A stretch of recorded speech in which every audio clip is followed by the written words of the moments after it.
Friends, summer வந்துருச்சா? அங்கே பாருங்கள், பக்கோடா வத்தல் போட்டிருக்கேன். பார்த்தீங்களா?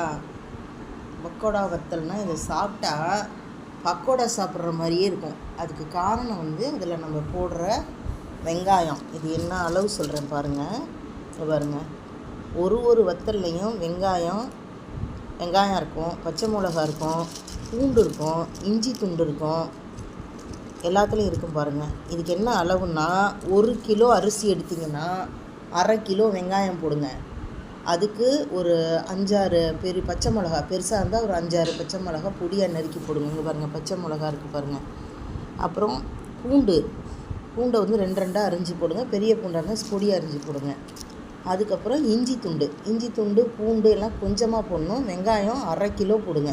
1 கிலோவுக்கு 1/2 கிலோ வெங்காயம் போட்டிங்கன்னா பாருங்கள், எல்லா இதுலேயும் எல்லா பீஸ்லேயும் நமக்கு எல்லாமே இருக்கும். பாருங்கள், வெங்காயம் இருக்குது, பச்சை மிளகா இருக்குது, இஞ்சி துண்டு எல்லாமே வரும். சப்ஸ்கிரைப் பண்ணுங்கள்.